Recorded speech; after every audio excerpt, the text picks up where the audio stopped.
Hey, what's going on? It's Paris. And it's been a week since Summer Game Fest, and I kind of wanted to get some distance from Summer Game Fest and the Xbox Showcase before I kind of chimed in with some of my personal thoughts. If you've checked out Gamertag Radio, if you've checked out Kind of Funny, you have seen me talking about some of my impressions from Summer Game Fest and the Xbox Showcase. But since I want to start doing more things on my YouTube channel, and I think I'll probably post this on social media as well. But since I want to start doing more individual things and start having those direct personal conversations about my thoughts, I figured, let me give it a little bit of time. Let me kind of marinate on it. And I jump on here and kind of go over my week of Summer Game Fest and just what I thought about it overall. So let's just go ahead and jump into it. So it obviously all started on Friday with the Summer Game Fest Showcase YouTube Theater. It was great to see everyone. I guess I'll just start there. It's really great to be in person and see people and have those conversations, get the handshakes, get the hugs, all of that. I know I've joked about my quote unquote villain arc that I've been having over the past week. But the whole point of that is we waste so much time with the discourse online and the negativity. It's great to be in person and have those fun, positive conversations, real conversations versus the back and forth nonsense we see on social media. But anyways, that's not what this conversation is about. So like I said, went to the showcase. Jeff Keighley, I think he did a great thing by kind of setting expectations ahead of time. And for what the show was, for the reveals of the things that we got to see, I thought it was great. I thought it was really good. Obviously, like the Alan Wake 2 DLC that came out of that. Love that. I love the presentation that we got from Blumhouse Games, and I'll kind of circle back to that with some of the hands-on things that I had as well. Again, it was a solid show. Was this the earth-shattering greatest thing ever? Was there an Elden Ring type of reveal? No, but it was a great spotlight on indie titles, on AA titles, with a couple AAAs sprinkled in as well. I'm thinking like Lego Horizon Adventures that is going to be on PlayStation 5 and the Switch as example, which I also had hands-on time with, so I will circle back to that as well. But I just thought overall it was a solid show for what we got, and I appreciate Jeff being able to do that every year, putting together Summer Game Fest play days, which I was able to attend. Again, getting hands-on time with a lot of these titles, it was great. So that was Friday. Saturday was play days, and that's when I started getting hands-on time with some of these games. And the very first game that I got to play was from Sad Cat Studios, and it was Replace. That was the first appointment. I was technically going to be the first person outside of that studio to get hands-on with it.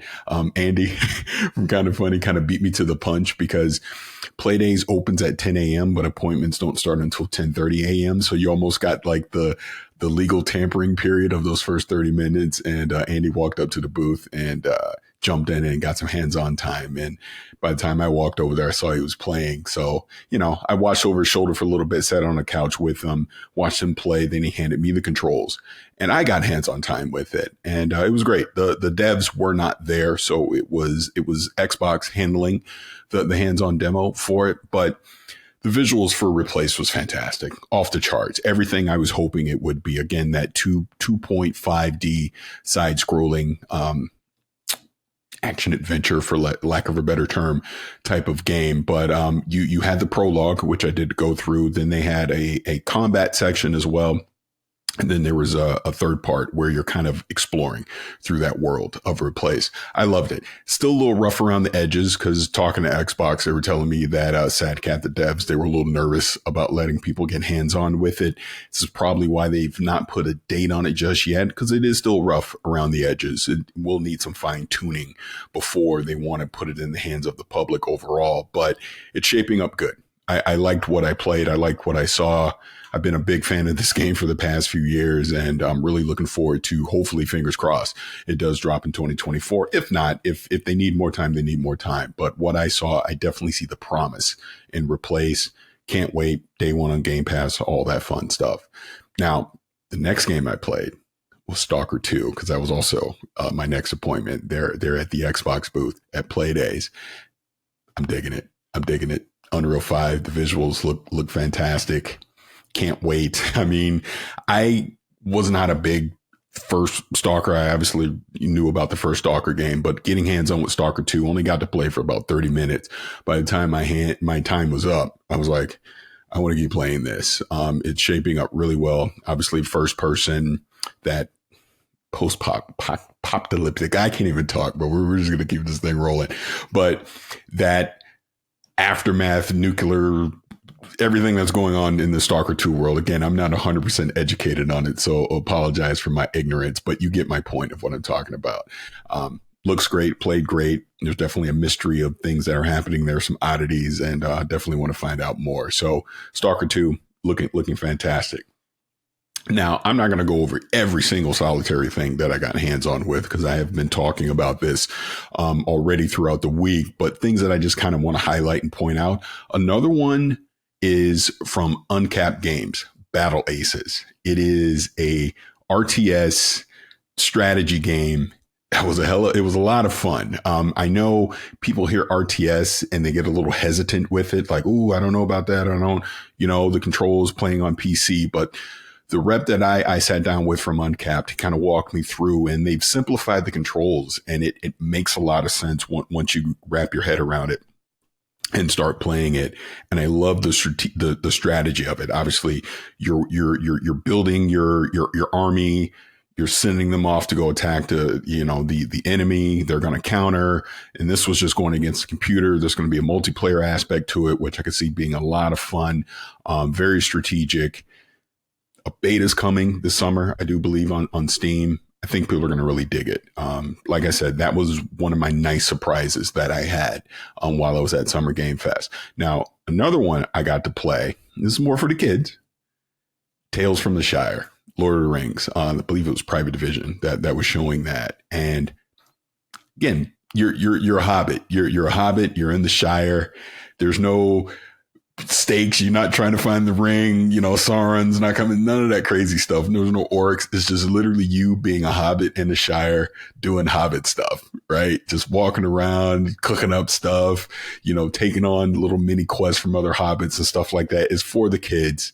Played well. Looks like a lot of fun. This is definitely, again, I want to stress, this is catered towards your children. So it may not be for you necessarily, but I think your kids get hands on it, they're going to really enjoy it.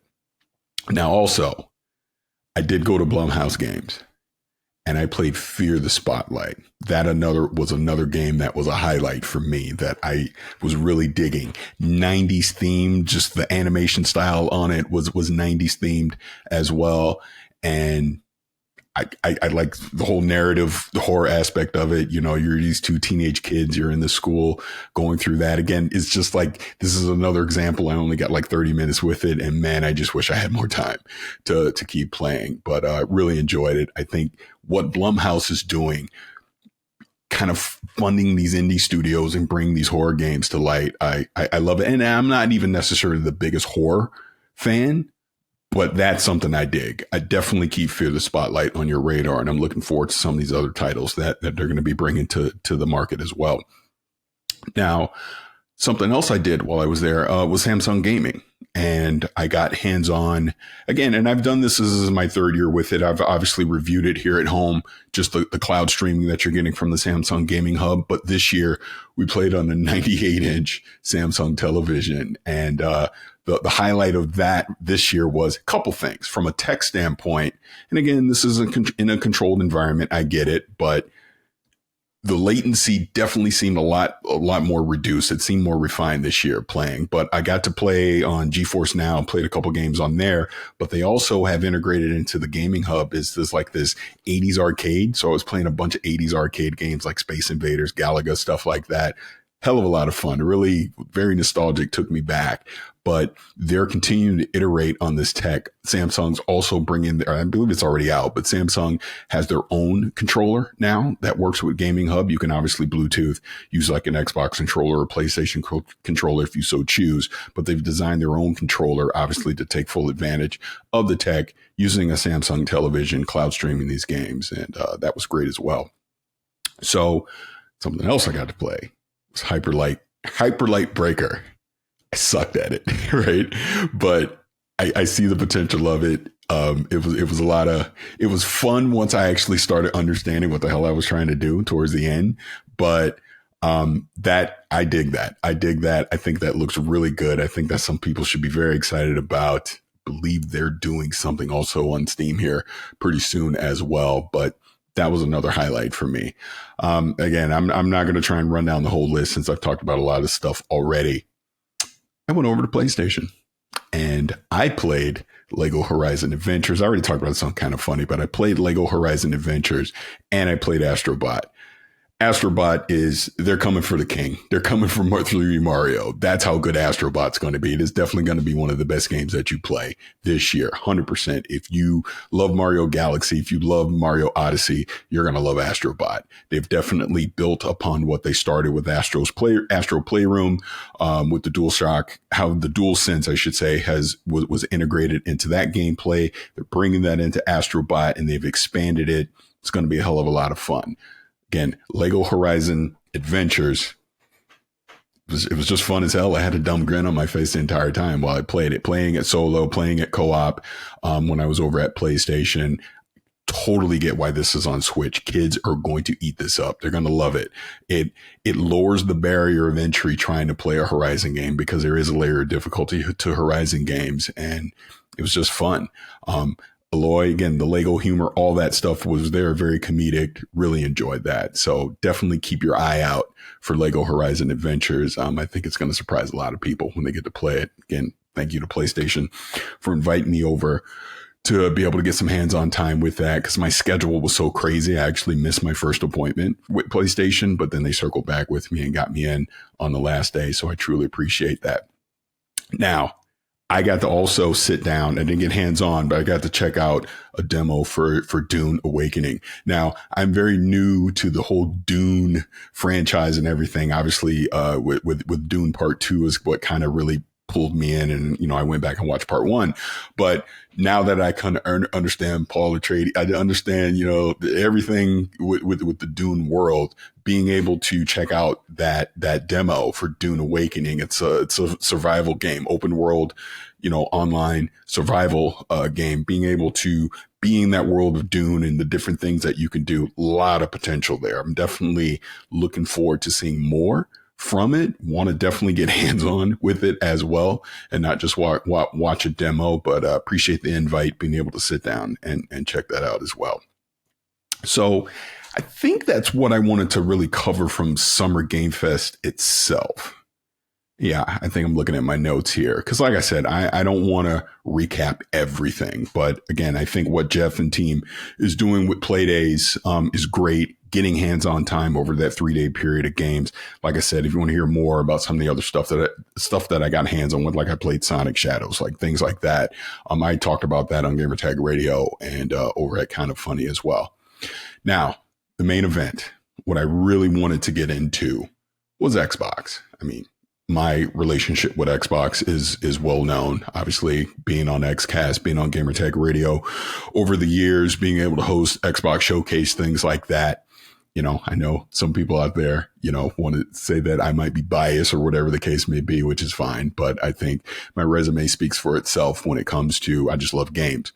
But I do want to be specific about Xbox because I know a lot of people wanted to hear my opinion about the Xbox Showcase, what I thought about it, what the future holds for Xbox, etc. So I do want to deep dive into that a little bit. But before I forget, another cool thing that I got to do this weekend was Giant Bomb. I got to be a part of Giant Bomb Live on Sunday night. So in front of a live crowd, got to sit on the couch. Jeff Grubb invited me. It was there with Elise Williams. It was there with Alana Pierce. It was great. Had a lot of fun with that, sitting on the couch in front of a live audience, talking about video games. Definitely a bucket list item for me. So I appreciate the fine folks over at Giant Bomb inviting me to be a part of that. It was truly an honor. Now, let's get into Xbox. So, just leading up to the showcase itself, just over the past couple of days, you see a few people from Xbox and you could see the excitement they were having. And they had saw my early prediction on Kind of Funny that I was like, hey, I think this should be a 9.5. And I kind of ran down my reasons why, just because of all the studios, all the games that they have, they should be able to put together one of the best showcases we've ever seen. And the irony is, when I sat down and watched that showcase halfway through, I realized I was wrong. This is not a 9.5. This is a 10. This is arguably the best showcase that Xbox has ever put on. And it's exactly for the reasons that I stated prior to it. You had such a vast roster of IPs, of games that you could show, or that would honestly be available over the next 18 to 24 months, that they showed well. You didn't need to necessarily lean on games that you'd already shown. You could show new gameplay, new IPs, things like that. And I don't want to miss out too much. Just looking at my notes here really quick. Paul, well, I'll get to it in the showcase. There's another thing I saw at Summer Game Fest, but it actually is in here, so I'll address it here. But, opening the show with Call of Duty and then following that up with Doom was smart, because these were kind of your comfort food games. Call of Duty, obviously, we're getting that every year. We know that's going to be, if not the best selling game, one of the best selling games of the year. It always is, right? So you kick off the show with Call of Duty. You get that message from Phil that, this is been 10 years since it had been in an Xbox showcase, and moving forward, all the betas, the DLCs, Battle Pass, all that stuff, there'll be parity across all platforms moving forward. That's just great for us. That way, play where you want. You don't have to worry about limited exclusivity, or you don't get access to it right away. Everything's available to everyone day one. So I love that message from Phil. And then you could see how excited he was to be able to talk about Doom, talk about the new Doom game. And I don't want to butcher the name, Doom: The Dark Ages. And it showed very well. I love what they're doing with this. Looks fantastic. It's going to be, on Xbox, on PlayStation, on PC, which again is great. But that's something we know we don't need to worry about. We know Doom is going to be great. We know Call of Duty is going to be great. So you kind of get the things that are safe out of the way. And then that just opened up the rest of the showcase to just start showing things that we either needed to see or didn't realize we needed to see. And it was great. Like State of Decay 3. I guess there was some gameplay footage in there. To me, I feel like they barely showed any gameplay footage. But the vibe of what they're going for with State of Decay 3 excites me. That is definitely something I want to play. The way that trailer was presented, these are scenarios that I want to get into, in cooperative with some of my friends as we go through the game. So that looked really good. Then you moved into Dragon Age: The Veilguard. And I want to talk about, and the irony is the trailer they showed, well, not good. It just didn't really do anything for me. But then the next day, I was at Playdays and I got to sit down and watch a 45-minute demo of that game.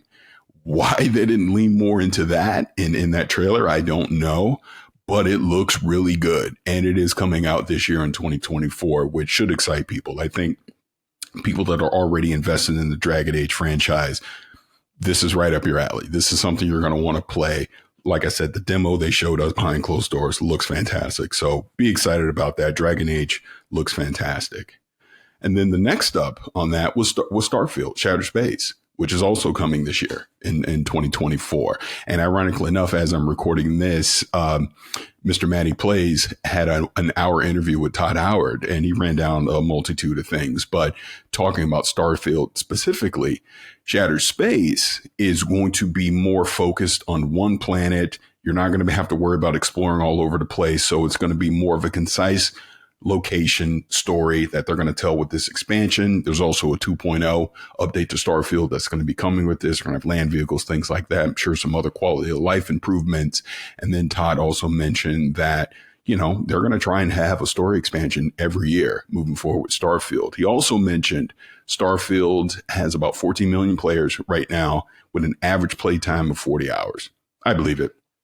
I've obviously talked about this game over the past year. I've really enjoyed my playtime with it, and I love it. I'm a fan of Starfield, and them now adding more of these updates in there in the Shattered Space expansion. I'll be back soon as it drops, and probably dropping another 100 hours into the game. So really looking forward to that. They're doing a great job. And then continuing with Bethesda Fallout 76, Skyline Valley.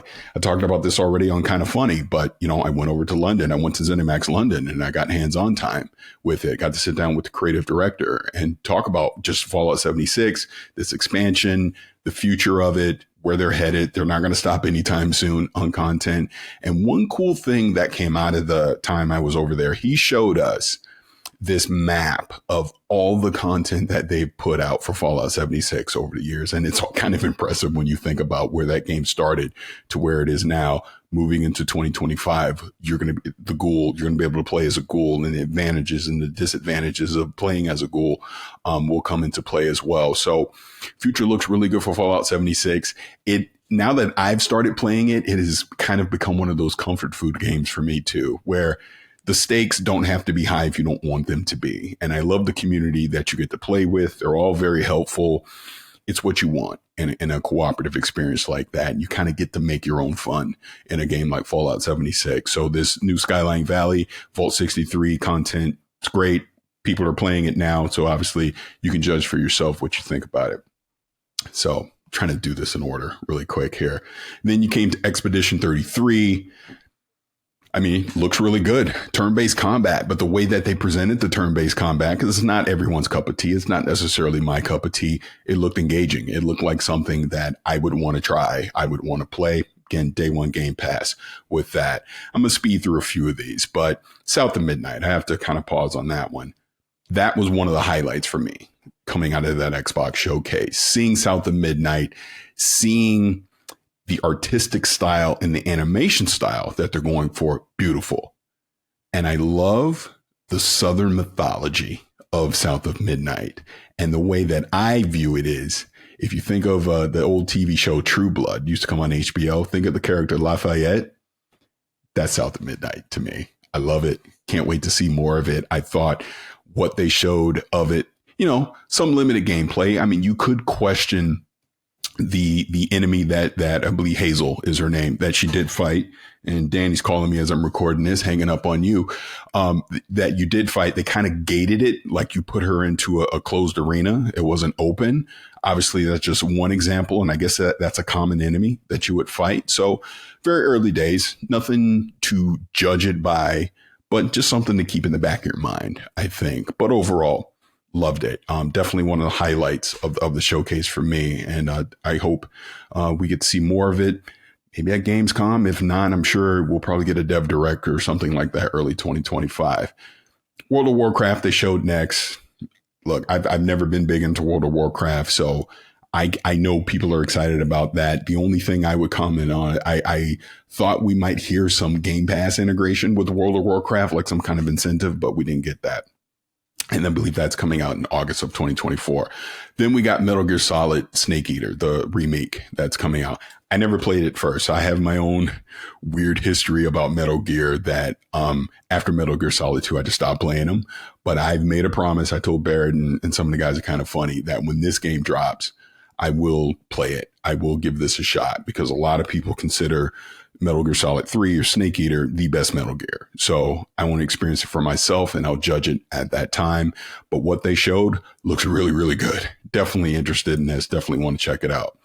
Now, something else I got to play, but I can't talk about 100% just yet. And I got to look at the embargo. I think I'm putting this out ahead of time. I did get to play Flintlock. I played it after the showcase. I'll put a pin in that.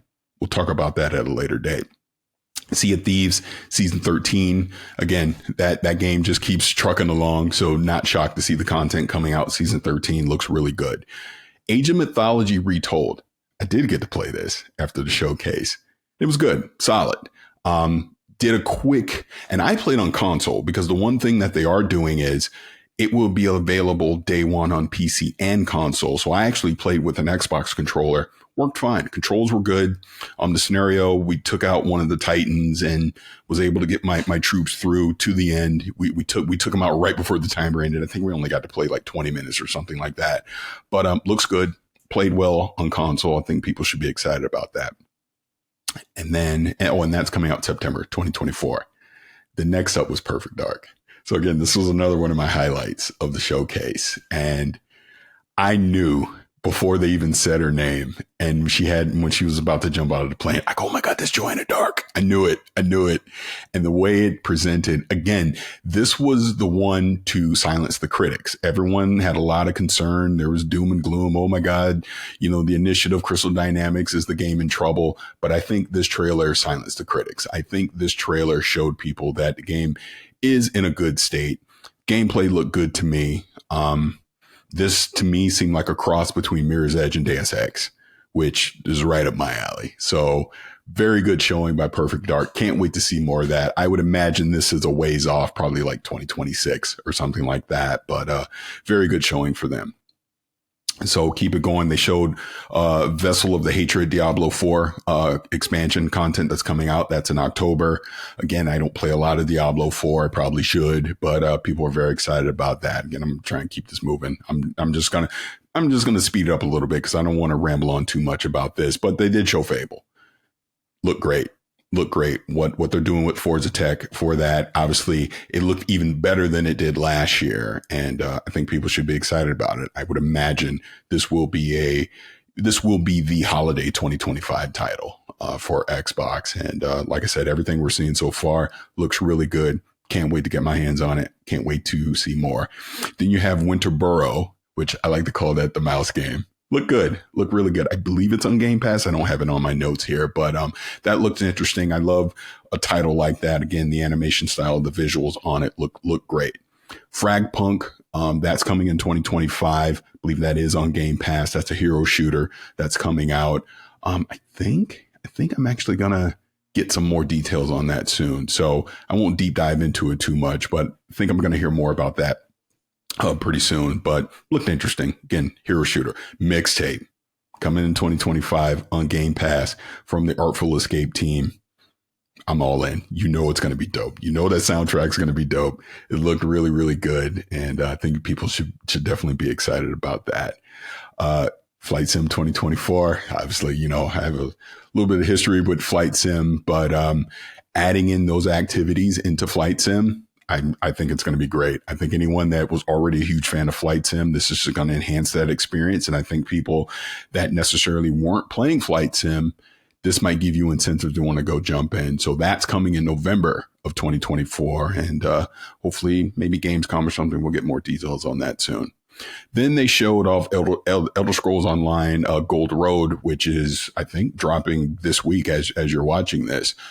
Elder Scrolls Online is a monster. It's the thing that keeps on going. Like, people always go, why did you show Fallout 76 and Sea of Thieves and Elder Scrolls Online? Because there's a lot of damn people that are playing those games. And again, not something that I've invested into. I've had some people poking at me, telling me that I should be checking it out. And maybe I will one day when the schedule frees up, but not surprised to see it there. And I know that has a huge following. Life is Strange, Double Exposure. That's coming in October.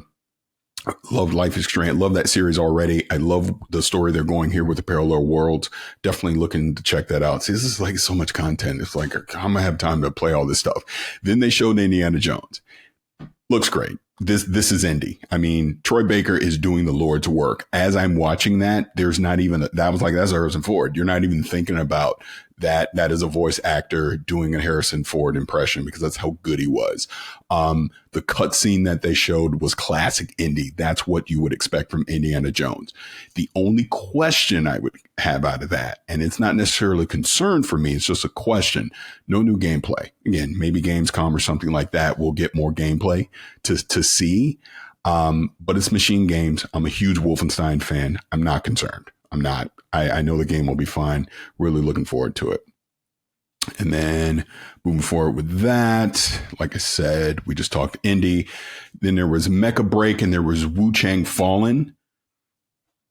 Not necessarily my thing. I get it. I know some people I was talking to was definitely looking forward to both of those games that are coming out. I believe Mecha Break is coming in 2025, and Wu Chang Fallen Feathers also coming in 2025 as well. And I believe both are on Game Pass, which will be a big deal.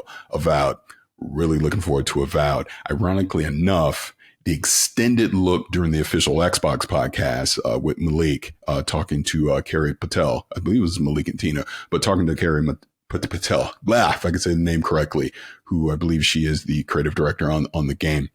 seeing that extended look, just I was already very interested in Avowed and excited again coming from Obsidian. That just ramped it up to 10 for me. I'm a day oneer for Avowed.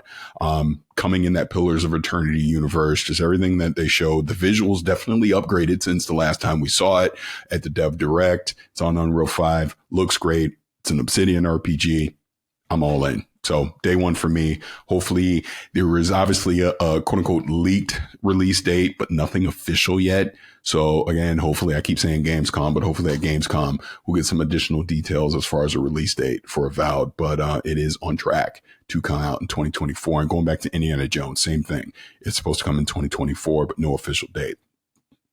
Excuse me. Then they showed Atomfall, which is coming in 2025. Again, I believe this is also day one on Game Pass. Looks interesting. I jokingly called it discount Fallout, even though we know that's not what it's going to be. And I say that with much love, no disrespect towards that game, but it looked good to me. It looked very interesting. I want to hear more information about Atomic Fall. And I love that something like this exists. Alternative to Fallout. Let's see where they go with it. Get more information. But again, this is coming in 2025. They showed Assassin's Creed Shadows. Ironically enough, at Ubisoft Forward, that extended look they had piqued my interest in it. Again, it's Assassin's Creed. It's in Japan. Let's see where they go with it. That is coming this year. Can't wait to find out more with it. Can't wait to get hands on with it. Again, it's Assassin's Creed. It's going to be fine. I think it's going to be good. And then Stalker 2, which I already talked about. And then the grand finale.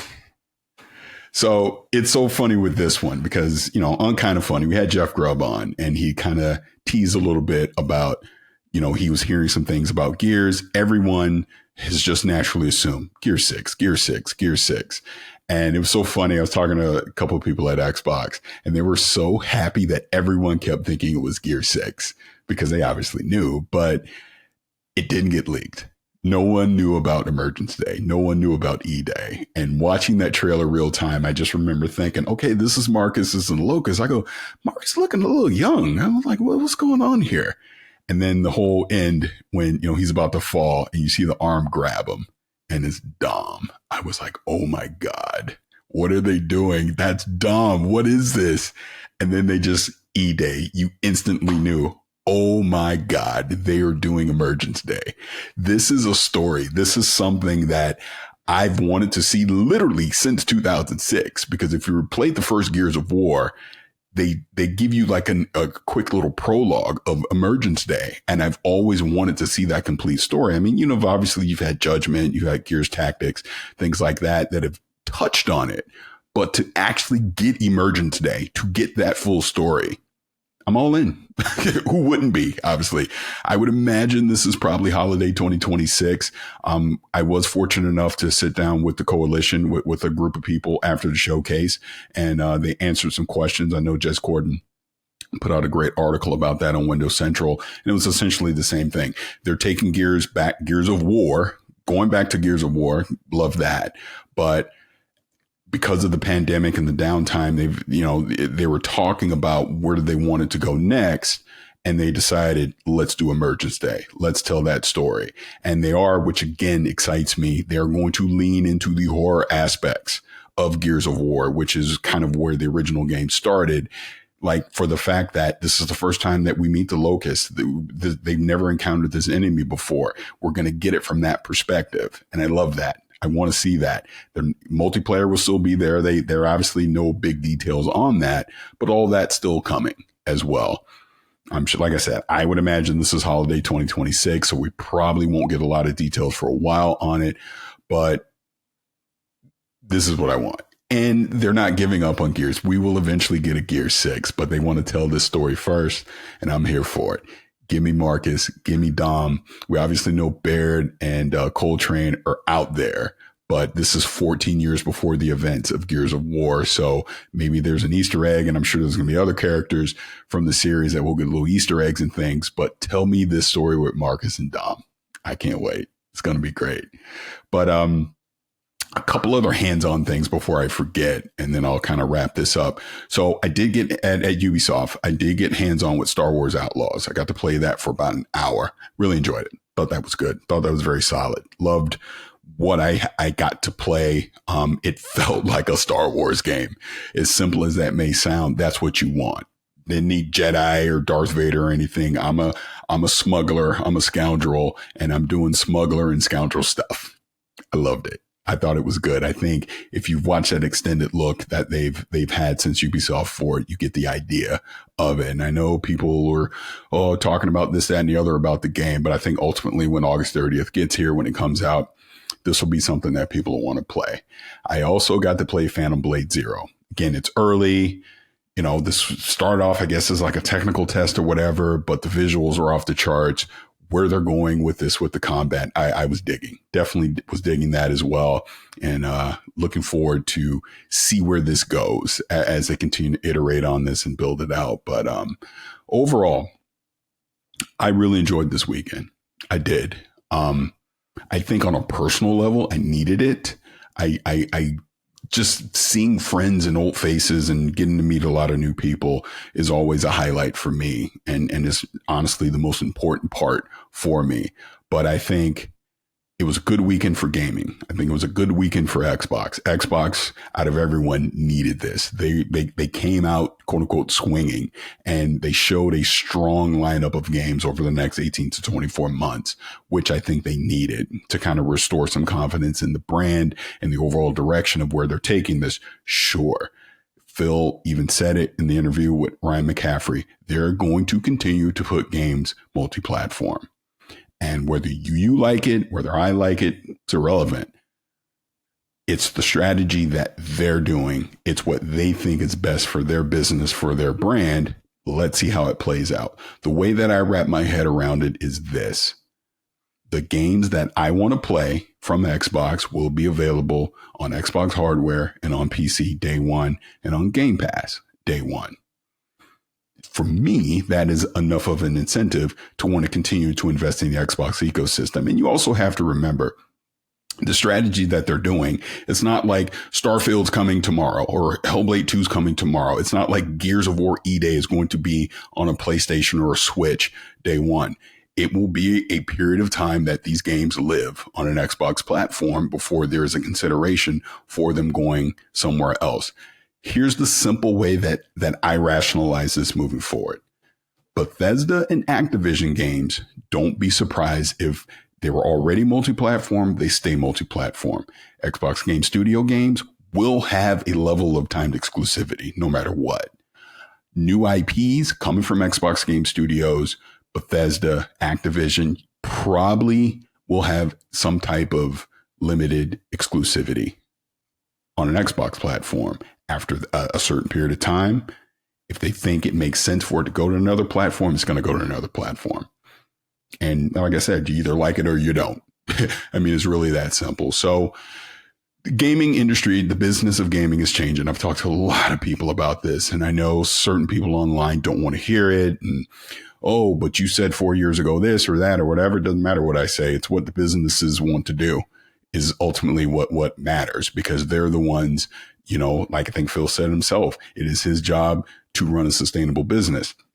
And if this is what they have to do to run a sustainable business, this is what they have to do. It's the same reason you're seeing a Lego Horizon Adventures on the Switch. And I'm not saying that's a call that all of a sudden all these PlayStation games are going to multi-platform, because they're not. But if they see a game that makes sense to be on another platform, they're going to do it. They're all going to do it. Maybe not Nintendo. They're the outliers in this. But PlayStation and Xbox are going to do it. And ultimately, in my opinion, it's fine. Not that big of a deal. But anyways, I don't want to get too far in the weeds on that stuff. People, you know, can make their own assumptions and opinions on if that's for them or not. I'm excited for the games. I think I saw a ton of games this weekend that I'm excited to play. Can't wait to get my hands on them here in 2024, 2025 and beyond. Obviously, we'll see what happens next. Gamescom, Tokyo Game Show. But here in the near future, these releases that are coming out, can't wait to play them. Can't wait to play Indy. Can't wait to play Flight Sim 2024. Can't wait to play Avowed. Can't wait to play Astrobot. Can't wait to play Lego Horizon Adventures as examples. There's a ton more that are coming out.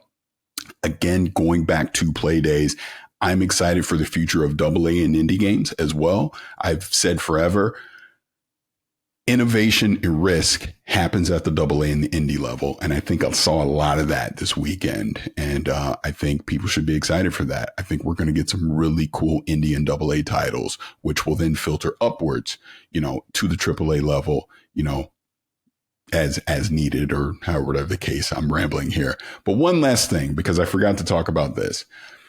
I also, after the Xbox showcase, got a demo about what Xbox is planning to do with AI, and some cool stuff from a customer support standpoint that I saw. Also kind of a sneak peek of to where gaming could eventually go, where you could see some of these RPGs and open world games become even more dynamic as far as being able to use NPCs and things like that. Now, me being a security person, I did have questions about security and how you're going to manage people's personal information, data, things like that. Also, as far as, AI being able to do some of the heavy lifting with artwork, things like that. But what does that mean for devs? Are people going to lose jobs? I understand that's going to be able to speed up the creation process, but are actual people going to be replaced by that? These were some of the questions that I was asking.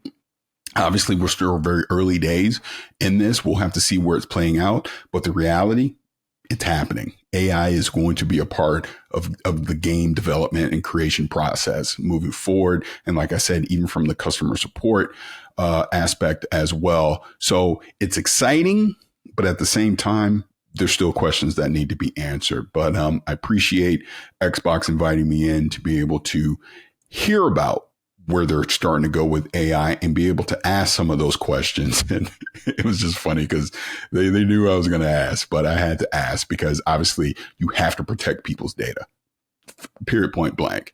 And from a developer standpoint, what does it mean for them? And like I said, that's not really my department to ask those questions because I'm not a developer. I'm not a creator. I'm sure they're asking those questions. And what does it mean? Because you do want these games to come out quicker.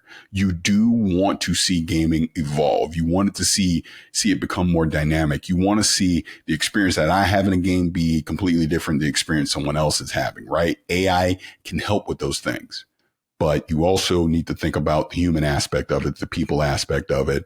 And you want to make sure that people are being protected, on the dev side as well, as far as job security, things like that. So again, I don't want to ramble on that too much. Just another thing that I got to talk to Xbox about. Hopefully we'll have more conversations about that. I'm actually going to be going to something this week, which I should be able to talk about here in a couple of days, that also will be dealing with AI. So I'll have more to talk about on that. But before I start rambling, I think I'll go ahead and wrap this up. I think it's been enough time as is talking about these games, but this is what this YouTube channel is for. This is what I want to be able to do on a personal level. I want to have these extended conversations about the things that are on my mind, the games that I'm playing, the things that I enjoy, even beyond gaming, getting into entertainment, things like that. So I hope you stuck around for the whole thing. Please leave feedback. I will truly appreciate it. But for now, this is Paris.